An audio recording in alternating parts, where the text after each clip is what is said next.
जी, ललित जी, जसवंत गुर्जर जी, महीने हो चुके जीएसटी लागू। सबसे पहले आपको चौंकाने वाला आंकड़ा 90 महीने में रोज औसतन रोज, ये तो जीएसटी जिसका नाम है गुड्स एंड सर्विसेज टैक्स, जिसका आधार ही सरलीकरण की तरफ था कि इसको सिंप्लीफाई करें, तो ऐसा कैसा सरलीकरण हुआ कि 90 महीने में रोज एक सर्कुलर निकला। ये मोदी सरकार का जीएसटी है। इसलिए आज हम 12 शहरों में 12 नेता पूरे देश में जीएसटी पर प्रेस वार्ता कर रहे हैं। मिडिल क्लास को, छोटे व्यापारी को, गरीब तबके को सबसे ज्यादा चोट इस जीएसटी से पहुंची है। जो 64% जीएसटी 2021-22 में 64% जीएसटी जो इकट्ठा हुआ, वो देश के 50% आबादी ने दिया। ये एक और चौंकाने वाला है। तो 64% तो गया 50% आबादी से, जो मिडिल क्लास है, गरीब है, उससे गया, और 10% बड़े अमीर लोगों ने दिया। वो कितने लोग? 3% अमीर लोगों ने 10% जीएसटी दी। तो देखिए जीएसटी की सबसे ज्यादा मार कैसे मिडिल क्लास को, व्यापारी को, छोटे व्यापारी को, मुझे और आपको, हम सबको पड़ रही। 9 दरें जीएसटी की हैं आज की तारीख। स्लैब्स जिसको हम कहते हैं, 9 स्लैब्स। पहली बार ऐसा हुआ आजाद हिंदुस्तान में कि किसानों पर अलग अलग उनकी इक्विपमेंट पर, ट्रैक्टर पर जीएसटी लगा दी। किसी सरकार ने कभी भी किसानी पर टैक्स टेररिज्म या टैक्स का आतंकवाद नहीं लागू किया, लेकिन इस सरकार ने किसानों की जो लागत है वो बढ़ा दी। वादा किया था 2022 तक तो आय दोगुनी कर देगा, उल्टा क्या हुआ? लागत दोगुनी कर दी जीएसटी की माध्यम से। 9 दरें, जैसा कि मैं आपको बता रहा था, 0%, 5%, 12%, 18%, 28%, ये तो 5 बड़ी दरें हो गई।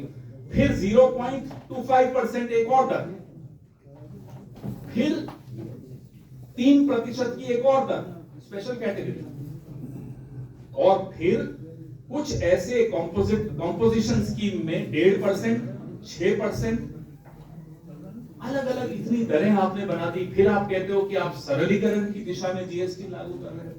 कौन सा सरलीकरण? और 5 साल में, अभी एक तीसरा आंकड़ा मैं आपको देना चाह रहा हूं जो बहुत चौंकाएगा आपको, और आप हैरान हो जाएंगे कि आप वोट भी देते हैं, आप टैक्स भी देते हैं, और आपको जो सुविधाएं मिलती है वो कैसी मिलती है। 5 साल में इनकम टैक्स 240% वृद्धि हुई इकट्ठा करने में, और जीएसटी की संग्रह में 170%, 177% वृद्धि हुई। अब आप आंख बंद करके सोचिए कि इसका लाभ आपको क्या मिला, आपके परिवार को क्या मिला, आपके शहर को क्या मिला, आपके राज्य को क्या मिला, और आपके देश को क्या मिला। भैया, आप अगर टैक्स दे रहे हो तो कुछ सोच कर दे रहे हो कि भाई मुझे लाभ मिलेगा, मेरी सड़कें अच्छी होंगी, मेरे जीवन का स्तर अच्छा होगा, मेरे को बिजली अच्छी मिलेगी, पानी अच्छा मिलेगा, रोजगार के अवसर मिलेंगे, परिवार को लाभ होगा, लेकिन कुछ नहीं मिलेगा, कुछ नहीं मिला। बेतहाशा वृद्धि, और नतीजा कुछ नहीं, सिर्फ 0। कोई रोबोट हो या कंप्यूटर हो तो शायद जीएसटी को समझ पाए। विदेशों में एक्सपर्ट्स ने प्रयास कर लिया कि भारत के जीएसटी को थोड़ा समझें, परिभाषित करें, सरल करें, कोई नहीं कर पाया। यहां तक कि जो अरविंद सुब्रमण्यम नाम के व्यक्ति हैं, मुख्य आर्थिक सलाहकार रहे हुए हैं प्रधानमंत्री के, और जीएसटी के आर्किटेक्ट कहूंगा मैं उनको, वो खुद कहते हैं कि ये एक राष्ट्रीय त्रासदी है, इट्स अ नेशनल ट्रेजेडी। स्वर्गीय डॉक्टर मनमोहन सिंह ने 2017 में जब जीएसटी बन गई, लागू हो गई, तब मनमोहन सिंह जी ने बड़ी अच्छी एक बात कही, बड़ा अच्छा स्टेटमेंट दिया कि हम तो खुद जीएसटी के पक्ष में थे, हम लागू करना चाहते थे, लेकिन जिस तरीके से ये जीएसटी बिना देखभाल और पर्याप्त तैयारी के, योनी के शब्द हैं, जिस तरह से ये लागू हो रही है, ये गरीब और मध्यम वर्ग को लूटने की नीति है, ये डॉक्टर मनमोहन सिंह ने कहा। और उनकी बात आज इसी 10-15 दिन पहले उनका देहांत हुआ, उनकी बात आज सबको याद आ रही है कि वाकई सही कहा था उन्होंने, जीएसटी एक चोट है हम सब पर। आपने एक और मैं आपको बात बताता हूं, जीएसटी के बारे में जितना ये शोषण कर रहे हो तो कर ही रहे हैं, उसके बावजूद 2 लाख करोड़ की चोरी जीएसटी की 2023-24 एक साल का यह आंकड़ा है, 2 लाख करोड़ की चोरी।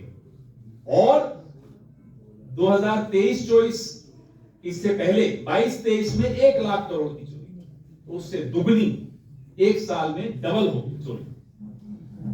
और इनपुट टैक्स, आप में से कई लोग समझते हैं, इनपुट टैक्स क्रेडिट जो है, इसमें जो धोखाधड़ी हो रही है, 35,132 करोड़ रुपए की चोरी वहां हुई, जो अभी पकड़ी गई। जो नहीं पकड़ी गई वो पता नहीं कितनी हो। जो मैंने आपको किसानों का बताया, हमने, कांग्रेस पार्टी ने जो 2024 का चुनाव था, उसमें अपने मैनिफेस्टो में जानबूझकर ये इसीलिए लिखा था कि जीएसटी 2.0 की अब आवश्यकता है। जो 2017 में लागू हुआ वो फेल हुआ है, और 2.0 हमने इसलिए वादा किया था कि आम लोगों पर उसका बोझ, टैक्स का, कर का कम हो। हाल के महीनों में मोदी जी ने हमारे घोषणा पत्र की कई बार नकल करते हुए पकड़े गए। हम उनसे आग्रह करते हैं कि एक बार और नकल कर लीजिए हमारे घोषणा पत्र और जीएसटी 2.0 को लागू कीजिए, नहीं तो आज जयपुर में आप सबकी उपस्थिति में टीकाराम जूली गवाही देंगे कि जीएसटी का full form Gabbar Sitharaman tax हो चुका है। गब्बर सिंह तो पुरानी बात हो गई, अब नया गब्बर सिंह आया है, गब्बर सीतारमण टैक्स। और इससे लोग आत्महत्या तक के केसेस सामने आए हैं। ये स्थिति जीएसटी की हो गई है। ये महत्वपूर्ण मुद्दा है। कोई राजनीतिक दल मध्यम वर्ग के लिए आवाज नहीं उठाता, कांग्रेस के अलावा। कांग्रेस पार्टी मध्यम वर्ग के ऊपर इस तरह की बेतहाशा चोट के खिलाफ पूरे देश में आवाज उठाएगी, उठा रही है। और इस बजट से पहले, बजट सत्र से पहले हम जानबूझकर इस मुद्दे को और ज्यादा बढ़ा रहे हैं, ताकि बजट जब सेशन हो तो संसद के, पूरे संसद का ध्यान इस मुद्दे की तरफ जरूर जाए। आपके सवाल। सर, अशोक गहलोत जी ने कल कहा है कि दिल्ली में जो है कांग्रेस की सरकार बनने की संभावनाएं लग रही हैं। आप ही के नेता हैं पृथ्वीराज चौहान जी, उन्होंने कहा है कि इस बार सरकार अरविंद केजरीवाल की बनाने की बात हुई थी और रास्ते में पृथ्वीराज चौहान जी से, गठबंधन अगर होता भी ज्यादा, पृथ्वीराज चौहान जी से अभी बात हुई। उन्होंने कहा मेरा अर्थ बड़ा स्पष्ट था कि अगर इंडिया गठबंधन चुनाव लड़ता तो गठबंधन की जीत होती। अब चुनाव खुला है, कोई भी जीत सकता है, और मोमेंटम कांग्रेस के पक्ष में जाता हुआ दिख रहा है। अभी उन्होंने खुद कहा, और शायद थोड़ी देर में स्टेटमेंट भी बोल रहे थे कि मैं दे रहा हूं। तो आप दिल्ली पता नहीं कब आए, पिछले 15 दिन में। अभी हमारे कुछ साथी पत्रकार मिले, वो आए। कांग्रेस पार्टी को जिस तरह से वहां अब सुना जा रहा है, लोगों द्वारा भी, और मैं बड़ा हैरान हूं ये देखकर कि मीडिया द्वारा भी, उससे लगता है कि भाजपा और आप दोनों कांग्रेस की बढ़ती लोकप्रियता से और इस बात से परेशान हैं कि लोग अब उनको पूछते हैं कि 15 साल कांग्रेस का शासन अब हमें याद आ रहा है। पिछले 10 साल में जो तबाही हुई, लोग अब उसके खिलाफ वोट देना चाहते हैं। बीजेपी का तो कोई शासन 27 साल पहले था वहां, तो लोगों को याद ही नहीं है। कांग्रेस को अब सब याद करते हैं। लेकिन जो निचले तबके हैं उनको टारगेट कर रहे हैं। सवाल हो रहा है जितने भी झुग्गी झोपड़ी हैं, अमित शाह 11 तारीख को मीटिंग लेके उनके प्रधानों से बातचीत करेंगे, अपने नेताओं को भेजा जा रहा है, वो वहाँ पर खाना खा रहे हैं उनके साथ। तो क्या ये वोटों को जो पूरा इकट्ठा करने उनके साथ वहाँ खाना खाते हैं और बाकी सारा खाना अदानी को खिलाते हैं, तो अब कौन उनकी बात को गंभीरता से लेगा? झुग्गी झोपड़ी में आप बैठ जाओ, उससे क्या फर्क पड़ता है? सब कुछ पूरा देश तो आप गौतम अदानी को दोगे और फिर कहोगे देखो हम झुग्गी झोपड़ी वालों के साथ। चल रही है या समीक्षा कर रही है, इस पे आपका क्या कहना है? पर्ची सरकार, पर्ची आ गई होगी कहीं से कि ये बदल दो। अभी जो पर्चियों पे मुख्यमंत्री बनते हैं, मुझे तो नाम भी इनसे बार बार पूछना पड़ता है टीकाराम से, आजकल कौन है मुख्यमंत्री? तो आप छोड़िए ना, वो पता चला कि नर्मदा का पानी ला रहे हैं, सुना प्रधानमंत्री, अब राजस्थान में नर्मदा का पानी ला रहे हैं, बताइए शुरू में। तो अब इनकी बातों को मजाक में टाल खेड़ा जी, कांग्रेस लगातार है, क्या लग रहा है इस संगठन को बचाने की कवायद होगी?